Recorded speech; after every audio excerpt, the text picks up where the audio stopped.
this week's episode of Top Lines and Tails, your weekly livestock podcast. And as always, we'd like to thank our sponsors, Harborough, for their continued support. This week I have a really well-known character in the livestock industry, Albert Howie. Albert, welcome to Top Lines and Tails podcast. Yeah. And Albert, you farm at West Knock, is that right, in Mintlaw? That's right. Peterhead, a long way up there in the northeast. Yes, the northeast, and I also was involved, recently been involved in the last 10 years in farming in Estonia. Okay, we'll go on to the Estonia in a second, but yes. There at West Knock, you're mainly an arable farm, and probably some of the best land in the UK up and around that area, arable land. How many generations of Howies have been there? Well, I bought them one farm here, and there was five. Within a couple of years of 5 farms all adjoining each other, and I managed to put the whole thing together. Okay. With a pension fund. Uh-huh. And then I sold the pension fund for £1,200 an acre. That's way back about 30, 40 years ago. And I bought it all back 4 years later for £600 an acre. So I knew I was in trouble financially at one point in my life, but I knew I got to sort it out by that land deals, you know. Okay. And what size of farm have you got there now at West Knock? We're farming just over 1,000 acres. Okay. And we go back a while there. I believe you had Suffolks at one time there at we had Suffolks at one time, yeah. A lot of good Suffolks were coming out of that Aberdeenshire corner there for a while, weren't there? And I know your neighbour Harry Emsley, I think you and Harry would be breeding Suffolks around about the same time, going back that time. There was three very prominent breeders in the northeast at that time. Was Jimmy Wilson, Barnyards, and the mayors at Kinnermott of Turriff, and Jimmy Douglas at Woodhead, Cairns. That was the 3 top breeders possibly in Scotland. And for a while, you know, they were always getting the top prices, you know. They were. And so they were the top lads. Harry Emsley was in it for a few years, but I don't think Harry ever got far with them, actually. No, it was a popular breed to be in, weren't they, for a time? And we had Jimmy on this podcast a few weeks ago, and as you said, a master. Have you? I see. A master, yeah. Well, there was nothing to breed to Suffolk for early growth, for early lambs. Yeah. They had a fast growth rate, but they seem to have been superseded by the continentals, particularly the Baltics and the Texels now. Well, we went. We go back the way there. I bought a Blue Domain top off you, I think, over 40 years ago. So you got into the Blue Domains and the Rouge when they became fashionable, and there was a bit of money to be made in those old blues back then. It was certainly a case of the early bird catch the worm. The blues were a wonderful sheep, but up here it was just too cold for them. They were bare legs and bare faces and thin-skinned. They had plenty of wool, but they were quite thin-skinned, and they just weren't suitable for the climate here. And they were lovely sheep, and you crossed them with anything, and they were good. But you just had to produce something that people wanted to buy, and they just went out of favour a bit. Mm-hmm. But the early bird catches worm, and it did with the Limousin cattle and the Rouges, Blue Domains and the Rouges. And I was always keen to try something new. You know? You certainly were, but you were top of the tree there, of course, when George was a boy, I suppose, or youngster anyway, and you'd bring Rouge and Blue Domains down to the Royal Show, or George, and along with Graham Massey and Becky Evans and himself. We had some great crack with those early 2 breeds. And as I said, those days, and back around about that time, you mentioned you had bought a farm in Estonia. I think it would be before the millennium. You bought a farm out there, and tell me a bit more about that. Why, and to start with, and what was it like out there? Well, it was obvious to me. I used to go to Finland quite a lot. In fact, I had a Finnish lady friend for a good little years, and when the whole Russian thing collapsed. And these countries, I went down from Finland, it's very near, it's 70 kilometres from Helsinki to Tallinn, Estonia. Mm-hmm. And I went down there one day with a friend, Neil Gosman, and we could see there was opportunities. The houses in the town of Tallinn were for nothing. Mm-hmm. And you could buy good land for about, there was coupons, you could buy these coupons, the local people could buy them and then sell them on to you, which you could get everything at 50% discount. The government paid 50%. Who was buying land at £40 an acre? And it was obvious it was going to go one way. And I bought a 300-acre farm at the time. And then they joined the European Union, and things just taken off. Uh-huh. In fact, it's quite worrying now because inflation is very high. It's about 20%. It's the highest in Europe. Uh-huh. But there are very, very smart race of people. They're very, very clever. They're hybrid people. They've been invaded by Sweden once or twice. They've been invaded by Russia twice. They've been invaded by Germany twice. So there are hybrid people, and God, they're clever, like they're smart people, and when you do business with them, I just never wrong. But I could see at that time that most of the money was in the town. There was a few German cars running around the streets, but you know, the countryside, they were all ladders. There was poverty there. The farms, when the Soviets left, they were like a ship without a rudder. They had no instructions coming from Moscow. And there was a lot of drink consumed, and the farms were all, big state farms were all running down in La Messe. They were selling cows to pay the wages, and the thing was collapsing in a lot of cases. And their history, of course, Andy, as you know, was a terrible history. The communists, when the Russians invaded them last time, the only way they would make communism stick was to take out all the capitalists. So they took out all the business people in the town and all the bigger farmers.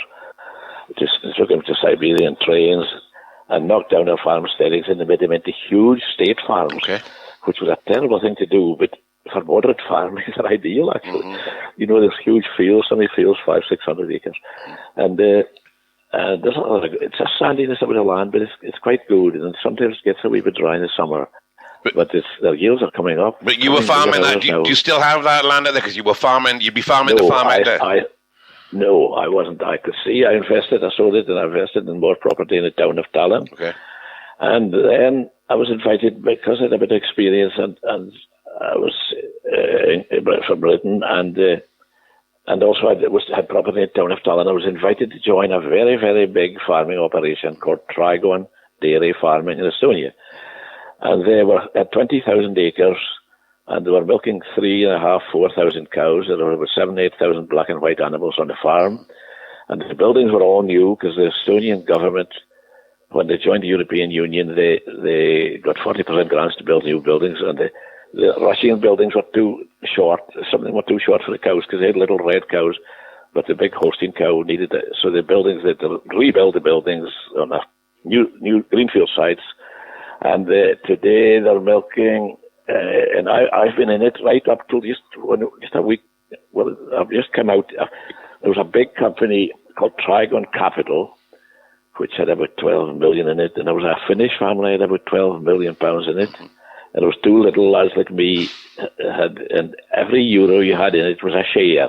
But it wasn't open for selling and buying shares. You just had to be invited to join them. Okay. And I was invited to join them.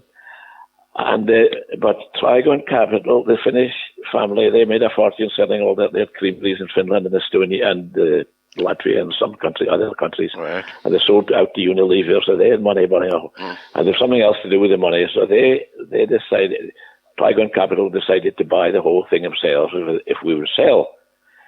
And the Ingman family sold their share, and the other little lad with me, he sold his, and I was left alone in it. And I felt I was very friendly with the manager, and he said, Albert, you'll have no influence now on it, because you're just alone, apart from this financial institution called Trigon Capital. And he said they're offering 165 for every euro is a share. They're offering 165 to buy you lads out. The other boys accepted that, so I had little option actually, but to sell it. So I'm out of it at the moment. Okay. So I'm just in the property thing in Tallinn at the moment. Okay, but you've got a few properties in Tallinn. It's supposed to be a beautiful city. I've not been. It's somewhere I've always wanted to go, to be honest, Albert. And those are properties you've got there, rentals, I suppose, and different from farming, but a good investment. I know property is always a good investment. It's very good. I have a girl out there, and she just vets the tenants. And with some tenants been for 12, 14 years. With unbelievable. And to date, you wouldn't believe this. It's 2,000 miles from home, Andy. But to date, I haven't had one problem. If the dishwasher breaks down, I just say, well, get another new one and give us a receipt and we'll take it off your rent. Yeah.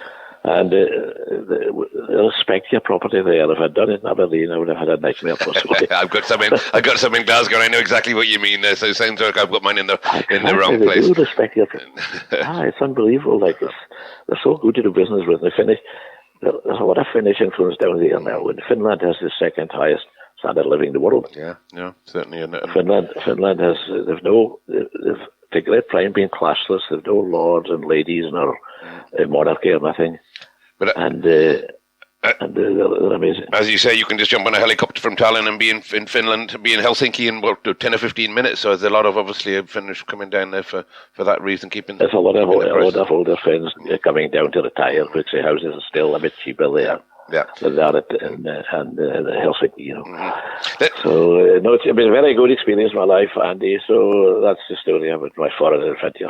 There we go. Well, but you're not a man to stand back when there's a chance to go forward. That's for sure. And it's just it was obvious was going to happen, Andy. These Eastern European countries, it's obvious that just one way to go. Yeah. Because they were completely in their arse, and there was just one way to go, actually. The reason other people didn't do it, there was a lot of people didn't even know where Estonia was, but anybody did know that it was next to Russia. They didn't like that much. Could have been worse, Al, but could have been bad. You could have been in Ukraine instead. So there you go. You got the right one. You don't want to mess with those Russians, I tell you. And let's move on. Then you went into the Texels. I would say middle 90s. I remember being at Lanark, and Keith Jameson was having reduction, and I think Robin Hope's dispersal sale. I remember seeing you there and you buying a couple of good gimmers from Keith, and that was you getting into the Texel sheep. Started with some good ones. That's the only way forward, and you'll have got that experience from other breeds that you've been in. And you bought a couple of good lines out of Annan and the Knock Flock with yourself and George. Rose pretty rapidly through the 90s and into 2000, didn't you? Well, we had some high prices. We was up to 70,000 for a top or something one day, you know. But they were getting a little overproduced, and it was, in my opinion, Andy, and I don't know if you'll agree with me, but in my opinion, there was embryo work is a tremendous thing to improve breeds, but it did. I felt it was spoiling them in some respects, health-wise especially. But they'll still be the top breed, like in the Westerluck, Charlie Bowden and some of these boys. But they're spoiling it, Joe, actually, because they're pumping out so many embryos. And 2005, you bred a female, I think, 05034, and I think she bred something like £300,000 worth of progeny there, when one of the top sheep on record, Yeah. And another knock breeding I think from the same year as well, would be the grandmother of Devrondale Perfection, who sold to Jimmy Douglas for 220,000. There's a bit of knock breeding in there as well, wasn't there? Yes, there was. That's right. Yeah. And the good news with Texas was people were still, when we were in them in a big way, the people were still a lot of new people going into them. Mm-hmm. And we were going down. I remember one day we went down to Carlisle with 17 gimmers. And I said to George when he left with him, I said, "What are you expecting to get for that?" 17,000. Well, we come home with 77,000. There was a young little Brazilian guy that had 5 sons. Mm-hmm. Trinidad Investments, they called themselves. That's right, yeah. Bought a gimmer from you for 24,000. I think they bought a gimmer from you, didn't they? He did. Proctor's was very, very strong in getting into them too. So Proctor's and Trinidad Investments knocked hell out of each other and we come home with over £70,000 for 17 females. You know. Excellent. And there was money in it now, but that's can I go on a bit? You'll get an odd one at 100 or 200,000, but most of them are hardly making so much now. No, that's a hell of a trade back then. But back then for any time really, for averaging, I think average over 4,000 a piece, which is a hell of a trade. And you had 20,000 for another gimmer. Late the following year, I think, didn't you as well? So, your breeding was in demand because I suppose because you were breeding the tops as well.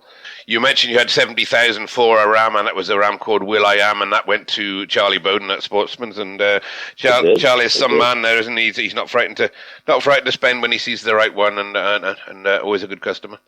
Charlie's an amazing guy. I quite like him, but he and Knock Yankee at 30,000 in Carlisle, and then another ram I want to mention is a ram called Knock Yardsman, and he was cheap at about 15,000. He went to the Clarks, didn't he, at Garngau and Pandas, the rest of the Clarks there at Teaglem, and he's probably one of the most successful sires of all time, I'd say, Knock Yardsman, and he probably wouldn't be the most expensive one you've sold. Well, Knock's been quite good. It's coming up with some good breeding. It is important if your stuff does well with people, and we're still in the limousines in a fairly big way, and it's pleasing to see some people getting good prices for some of our sons. The limousines were full. Good. So, yes. And another one more recent, I suppose. Knock Bantastic, and he was the sire of the Year in 2019, and he went to Midlock and Clark's again, and he was the sire of the £200,000 Midlock Capaldi, who was a good lamb. Correct. Yep. And Knock Banker, you kept a share of as well. And as you mentioned, you sold the flock and basically took a decision, as you said, during. Because they were bang in the middle of harvest when all the hard work was on. And well, I was surprised at George. He sold it must have been very good enough for it. He couldn't refuse, apparently. But because he's a bit in charge now, because I'm quite an old man, Andy, Yeah. But I'm not disappointed because it was right in the middle of harvest, and he lost his fingers on one hand, and he didn't want anybody else to do it. And I see he was just having too much work with it, and we had 2 men on the farm, which was not a lot for 1,000 acres. But we just had 2 men, and we managed. There was one a good lad left, and we couldn't find another guy. So he made a decision to sell them anyway, and I think it was the right decision at the time, possibly. Well, and one man came and bought them all. Is that right, Albert? One man came and bought them all. Yep. Gone to a man called Willie Davis down in Wales, and that's right. He took them all, I guess, and as you said, made him an offer he can't refuse. But he took a lot of good breeding with him, and we wish him well, and hopefully we'll see a lot of knock sheep coming back still. Exactly. Well, I hope so. It's good. It's good for us if it does. And you had a few Dutch spotties for a while again. The latest thing, always onto the latest thing, didn't you? Some of those probably from. Well, it was my family. Yes, I bought them for a Christmas present. My family, but George and Jacqueline, they handle them. They've still, they've been pumping out a few. It'll be interesting to see what happens with them this year because they've quite a few good lambs on the ground at the moment as we speak. They're wanted, that certainly, and as you said, they're the new breed on the block at the moment, and everybody wants them. And we've seen that before, Albert. You get long in the tooth like me, and we've seen it happen a few times before. Maybe we'll see the demise of them again. Well, you know, Andy, as well as I do, it's not what you like, it's what other people like. You can sell. That's where you make the money. What you can sell, and still with a sheep. I've seen you with a few kerries as well. Is that the next thing? You get into those as well? Some of them, I don't know about them. Yes, there's a few of them running around too. A good breed of sheep from my part of the world down in the south of Kerry's. And move on to the cattle. You said about the limousins. You started the limousins quite a while ago, I think, and red ones and black ones. I was one of the first guys up in Aberdeenshire to have limousines. Okay. We sold a bull way back about 40 years ago in Aberdeen. It was the first limousine bull ever to go through the auction mart in Aberdeen. And I went to France and bought about 20, 30 heifers. And I kept the best and sold a few in Carlisle and got a hell of a trade for them. There was just a lot of people wanting into limousines at the time. So that was a very good decision too, Andy. We made a lot of money with limousines in the early days in particular. And we're still doing, we sold a fat cow today at Texel for £2,530 for a farrow cow, an old cow. And 2,500 something. It was the highest price today, I think, for a cow. And we've been selling bulls. We're selling quite a lot of them on the internet. George has been selling them on the internet. And getting, you'll never get this £20,000 job on the internet, but you're getting a regularly £5,000, £6,000, £7,000 for them. We've spoken to a lot of people on this podcast about the internet sales, and it comes down to having the trust of the buyer, doesn't it? If they bought from you before. Well, most people have bought bulls from us before. You're quite right, Andy. They'll come back and they'll buy one. One guy will come up and one boy bought 2 on the internet, and for £6,000 each, he bought 2. Two of them, and didn't come to see them. Most of the guys come to see them before they get delivery, but. It's not somewhere you drive past there if you're from the south. You're a long way away, so you've got to. That's the internet tool does that help for you. And I mentioned the black ones there. You've had 2 or 3 good black bulls over there. Do they just come by accident, or did you make an effort to get into the black ones? No, I've been in America 4 times, and I would like to go back every year. I love going to America, and of course most of the cattle are black there. I don't know what it is, Andy, but you just never get a bad steak in America. They're always succulent and unbelievably good. And they go for tastiness is part of their thing. And I remember going to a feedlot with 100,000 cattle in it, Montfort of Colorado, the biggest cattle fatters in the world. There's 3 feedlots with 100,000 cattle in each lot, and they're feeding the abattoirs. And their cattle's I got this Eurogrid thing, you see, there's not. The Eurogrid gives you a higher killing out percentage and a more yield of meat, but it doesn't give you the flavour and the taste that some of the traditional breeds have, you know. No, but I bought Limousin bulls from Jim Goldie. Kind of started.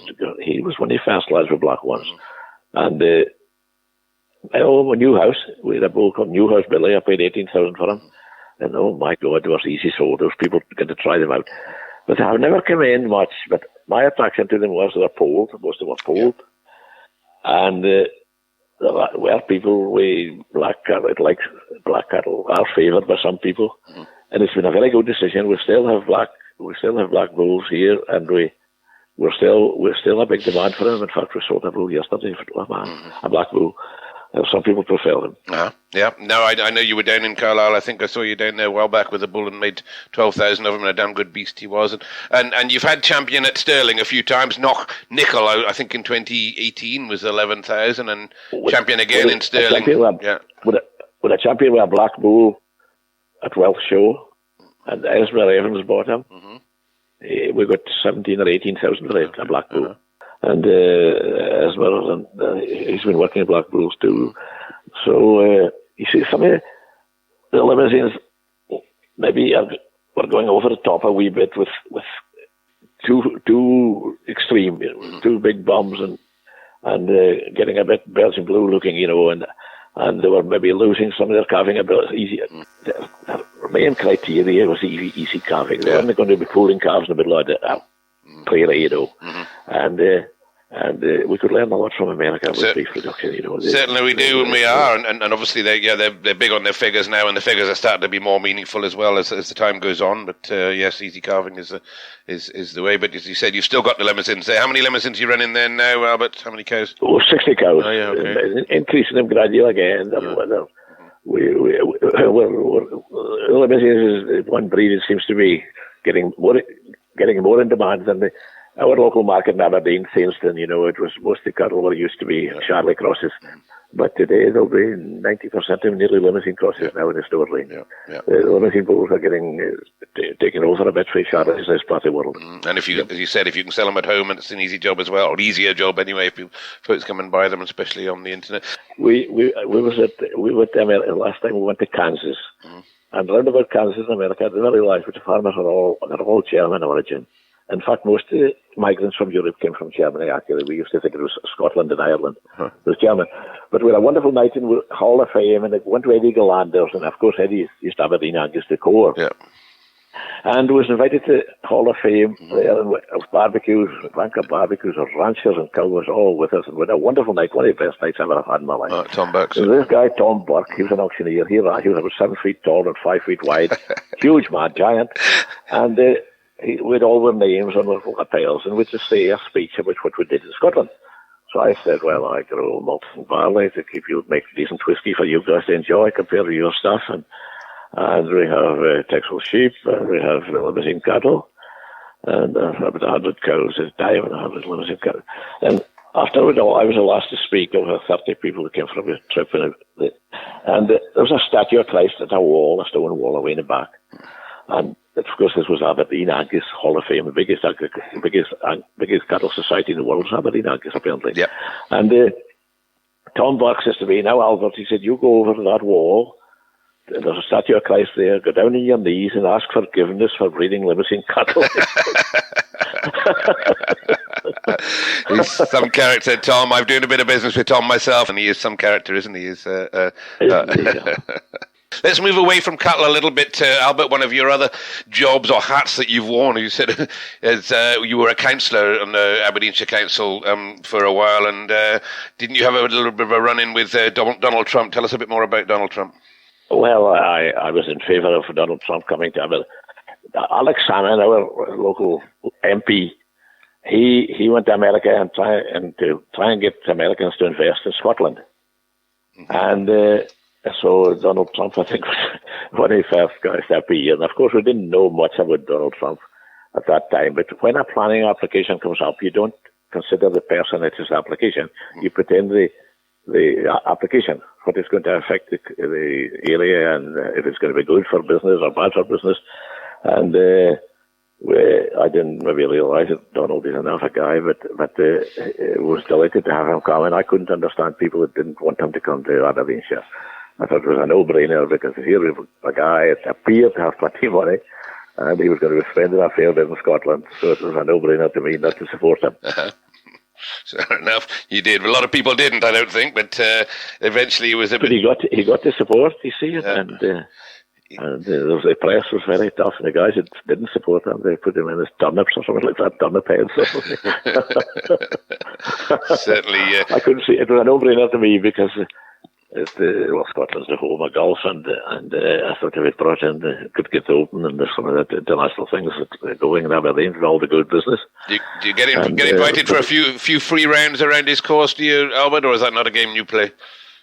I don't play as much, no, but I haven't done his course yet. But you would have not like that down. But his sidekick was a lot dark-skinned guy called George Soriel, and he stopped me in the street one day. Albert, you've been so supportive. He said, well, you'll get free membership for life. Right? I said, for goodness sake, go away. I'd lose my job with it. Wouldn't look too good if you got that, maybe, or accepted that one. But well, if you do, you can invite me to play because it's one of the dearest courses I think in Scotland. But absolutely. Yeah. And the other thing is that you and George put in is renewable energy. You've put a few windmills and wind farms in about there as well. That's something again that's money spent. That idea is quite important. You brought that up because that has changed our outlook about life. You know, most multimillionaires and mega multimillionaires, they've never had their hands dirty. They've mostly made it with their head. And to me, it was obvious if you could get wind turbines, it was a no-brainer not to get them because they were something that seemed to be working in other parts of the country, and they're no work. There were absolutely no work. They whirled away there, and they were making money. And so that's the disaster about wind turbines. They're spoiling farming a bit in this area because once you get wind turbines, you don't need to do much else. You know, you don't need to do anything else actually. You know, because they're very, very profitable. They say the smart money is the money you make before you get up in the morning, and that's probably very true when it comes to those things. That's for sure. There's a few of them in Aberdeenshire, quite a lot in Aberdeenshire actually, and with quite a high wind resource here, being an island in the middle of the Atlantic, of course, and we're near the coast, near the sea here, and they do spoil farms in some respects because they make a fool of farming. Financially, you see, they will go down. They'll have to be replaced one day. It won't likely be my problem, but if you can get them, it's a no-brainer not to get them, even today without the subsidy. And so they've been a great asset. It's a different company from the farm. It's a family. It's Stewartfield Wind Power, we call ourselves. But they're doing very well. Good. Well, as I said, the smart money is the money you make before you get up out of bed in the morning, and that's exactly. Well, it's spoiled farming in some cases because people have them. We've have three neighbours with them, and they've all gone out of livestock completely because they didn't need to get up in the middle of the night doing anything. The things turning out the money without them. They're just arable farmers now. Yeah. And there's another attraction, of course, with arable farming because if this £1 million you can spend get tax advantage written off against your tax for buying new machinery. So there's a lot of farms out here that equip themselves with all the new stuff, combine harvesters and bigger tractors and fewer men and so on, and it's like an arable thing, potatoes, not peas, but potatoes and fruit farms and all that stuff. And there's a big increase in arable farming in Aberdeenshire. Putting money in HRN Tractor's pocket, yes, you're right. And the wind turbines has led to it in many cases. Sure, of course. An easier life. Of course. Well, easier life it is. Albert, can I ask how old you are now? I know it was that a rude question. My date of birth, my problem, Andy. I'm 85. You're 85, are you? Well, you certainly still keep busy on the farm and doing well, and you'll be down to the Highland Show in a few weeks' time, counting down there on a Skype. Well, I maybe have to pick up a new car actually, but about the same time. But I like a new Range Rover, which is quite expensive, but there you go. Yeah, well, there we go, Albert. You got to be able to spend it, got to be able to enjoy it, and that's certainly at your age. You put the effort in. I'm lucky, Andy. And I'll give you a wee word of advice. You see, take a good Scotch whiskey every night, and you'll live for a long time. Well, I'll take that word of advice and tell you what, Albert. If I bump into you, I'll buy you a drum of whiskey as well. And it's been a. Okay, Andy. But lovely to speak to you, and we'll meet up from the Highland Show. Come and we can meet up. Excellent, Albert. That'll be superb. Thanks very much for your time. Well, thank you. The pleasure's been mine. I can assure you I've been delighted to speak to you. Thank you. Cheers. Bye-bye. Thank you for listening to this week's episode of Top Lines and Tails, your weekly livestock podcast. And as always, we'd like to thank our sponsors, Harbro. And the Harbro team are also proud to be sponsoring their customers, Dal Swinton Estate, who are hosting Scotland's beef event this coming Tuesday. And they'd love you to visit their stand there and say hello. And don't be shy to ask them what the Harbro team and the Harbro excellent range of feeds can do for you.